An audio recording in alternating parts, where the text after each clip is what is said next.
Hello viewers, welcome back to my channel. I hope कि आप सब ठीक होंगे। मैं आज आपके लिए लेके आया हूँ न्यूयॉर्क सीरीज़ की थर्ड एपिसोड। इसमें हम जाएंगे हडसन यार्ड्स में और न्यूयॉर्क को देखेंगे द एज की 7वीं मंजिल से। हम लोग इस वक्त लोअर मैनहट्टन में मौजूद हैं और यहाँ से हडसन यार्ड्स जाने के लिए मेट्रो यूज़ करेंगे। गूगल मैप्स पे आपको तमाम अवेलेबल ऑप्शंस नज़र आ जाएंगे। हम लोग पहला ऑप्शन जो है वो अडॉप्ट कर रहे हैं। इसमें हम लोग बॉलिंग ग्रीन से अप टाउन नंबर 4 और 5 लेंगे, जो हमें ग्रैंड सेंट्रल तक लेके जाएगी। वहाँ से हम लोग अपनी ट्रेन जो है वो चेंज करेंगे और नंबर 7 पे जाएंगे, जो हमें हडसन यार्ड्स पहुँचा देगी। Let's go. हम लोग इस वक्त ग्रैंड सेंट्रल स्टेशन पर पहुँच चुके हैं। ये यहाँ का न्यूयॉर्क का मेन स्टेशन है, जहाँ से आपको हर तरफ जाने वाली ट्रेन्स मिल जाती हैं। जैसा कि मैं आपको पहले भी बता चुका हूँ कि यहाँ पर सफ़र करने का सबसे मौसर तरीका सबवे या अंडरग्राउंड ही है। लेकिन क्या ये सबवे या अंडरग्राउंड सेफ़ है? क्योंकि आप लोगों ने शायद काफ़ी कहानियाँ सुनी होंगी इसके बारे में, जहाँ पे मुख्तलिफ क्राइम्स जो हैं वो इन्हीं सबवे स्टेशंस में होते हैं। तो मेरी अपनी ऑब्जर्वेशन ये है कि दिन के औकात में सेंट्रल न्यूयॉर्क के मोस्टली स्टेशंस जो हैं वो सेफ़ हैं। लेकिन अगर आप रात को सफ़र करना चाहते हैं तो then you have to be really careful, क्योंकि ये हकीकत है कि यहाँ पे बहुत सारे क्राइम्स होते हैं। एक और इम्पॉर्टेंट बात कि आप कोशिश करें जहाँ तक मुमकिन हो सके इन स्टेशन से बाहर निकलते वक्त आप एस्केलेटर या स्टेयर्स यूज़ करें, क्योंकि एलिवेटर्स की कंडीशन काफ़ी ख़राब है और वो बहुत ज़्यादा स्मेली होती हैं। हम इस वक्त हडसन यार्ड्स पहुँच चुके हैं। ये आपकी नज़रों के सामने हनीकॉम्ब के जैसा 16 स्टोरी दी वेसल है। इसकी बुलंदी 150 फीट है और ये यहाँ का मेजर मॉन्यूमेंट समझा जाता है।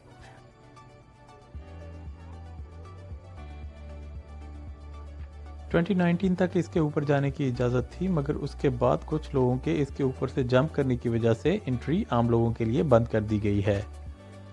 अब आप इसके इर्द गिर्द पिक्चर्स तो बना सकते हैं, but unfortunately you can not go up. तकरीबन 14 एकड़ पर मुश्तमिल ये न्यूली डेवलप्ड एरिया न्यूयॉर्क के महंगे तरीन इलाकों में से एक है। ये तमाम एरिया आम पब्लिक के लिए ओपन है, लेकिन कुछ ख़ास जगहों पर एंट्री के लिए आपको टिकट्स बाय करनी पड़ती हैं।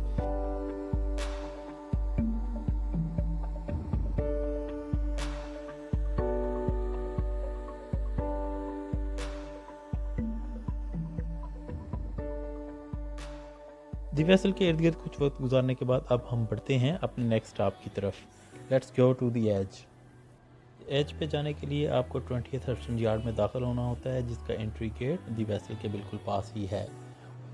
वहाँ से आप एलिवेटर लेके लेवल 4 पर जाते हैं, जो कि दी एज का एंट्री पॉइंट है। हम लोग अपने एलोकेटेड टाइम स्लॉट से थोड़ा पहले पहुँच गए थे, तो हमने कुछ टाइम इर्द गिर्द शॉपिंग मॉल को देखते हुए गुजारा।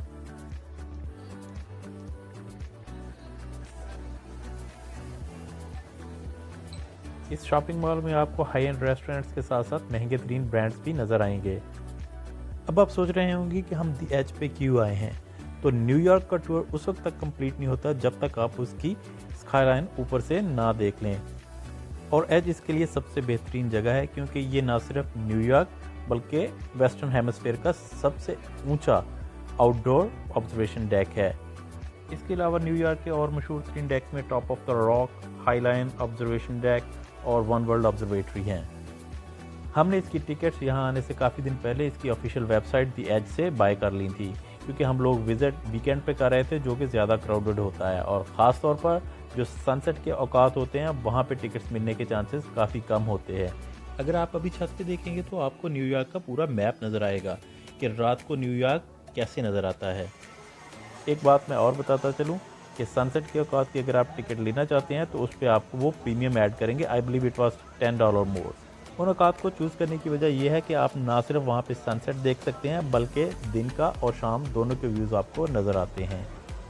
इसके एंट्री गेट के साथ ही आपको नहायत सख्त किस्म की सिक्योरिटी से गुजरना पड़ता है और आपको बड़े बैग अपने साथ लेके जाने की इजाज़त नहीं है, जबकि आपके छोटे बैग्स को भी वो प्रॉपर स्कैनर से गुजारते हैं। सिक्योरिटी के बाद आप इसके एलिवेटर्स की तरफ बढ़ते हैं, मगर आपको एक लंबे कॉरिडोर से जाना पड़ता है, जिसमें मुख्तलिफ टाइप की स्क्रीन्स और विजुअल इफेक्ट्स हैं, जो कि बहुत इंटरेस्टिंग हैं। इन स्क्रीन्स पर आपको हडसन यार्ड्स की तामीर की मुख्तलिफ फेजेस दिखाई जाती हैं कि ये किस तरीके से बिल्ड किया गया है। यहाँ पर मैं एक और इंटरेस्टिंग बात बताता चलूँ कि हडसन यार्ड एक सस्टेनेबल नेबरहुड है। इस पूरे प्रोजेक्ट में ना सिर्फ 5 एकड़ ज़मीन ग्रीनरी के लिए छोड़ी गई है, बल्कि 200 से ज़्यादा मैच्योर ट्रीज भी लगाए गए हैं। जबकि इसके साथ ही इसमें 225 से ज़्यादा पॉलिनेटर, जिसमें बीज और बटरफ्लाइज शामिल हैं, वो भी छोड़ी गई हैं। और यहाँ सालाना 10 मिलियन गैलन बारिश का पानी भी इस्तेमाल किया जाता है।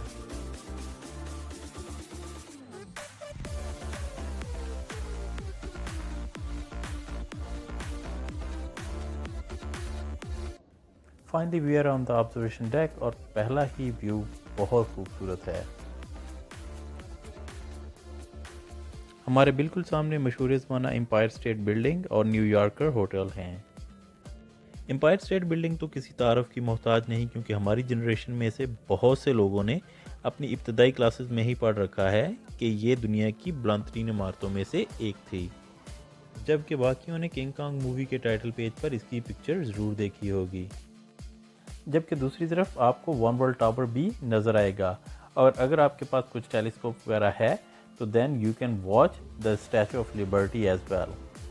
मैंने ये वीडियो ऑब्जर्वेशन डेक पर मौजूद सीढ़ियों के ऊपर बैठकर बनाई है, और यही वो जगह है जहाँ पर सबसे ज़्यादा खूबसूरत व्यूज़ नज़र आते हैं। आमतौर पर ये स्टेयर्स काफ़ी क्राउडेड होती हैं और वहाँ बड़ी मुश्किल से जगह मिलती है। मेरे लिए ये एक यूनिक एक्सपीरियंस था, और मैं तकरीबन 20 से 25 मिनट तक इन स्टेयर्स पर बैठा इन बिल्डिंग्स को देखता रहा, और मैं गैस करने की कोशिश कर रहा था कि इनमें से कौन कौन सी बिल्डिंग्स हैं जो मैंने हॉलीवुड की मूवीज़ या मुख्तलिफ सीजन्स में देखी हुई हैं। आप भी नीचे कमेंट सेक्शन में बताएं कि आप इनमें से कौन सी बिल्डिंग्स को पहचान सकते हैं।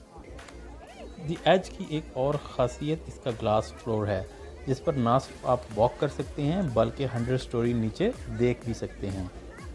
कुछ लोगों के लिए शायद ये काफ़ी स्केरी हो, मगर मुझे तो कुछ ऐसा फील नहीं हुआ।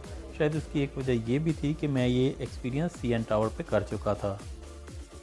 इसी दौरान सनसेट हो गया, और मैंने अपनी ज़िंदगी का एक खूबसूरत सनसेट न्यूयॉर्क सिटी में देखा। और आप नोटिस करेंगे कि यहाँ पर मौजूद हर शख्स इस वक्त सनसेट की वीडियो बनाने की कोशिश कर रहा था।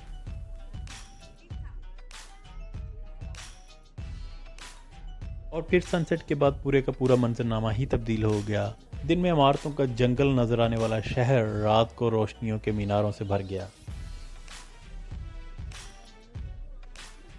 और आसमान पर मौजूद चांद ने इसकी खूबसूरती में और इजाफा कर दिया। आज के लिए इतना ही। मिलते हैं हमारी नेक्स्ट वीडियो में, जिसमें हम आपको लेके चलेंगे सेंट्रल पार्क में, और वहाँ पर आपको सैर करवाएंगे हॉर्स कैरेज की। तब तक के लिए मुझे इजाज़त दीजिए। Take care, bye bye.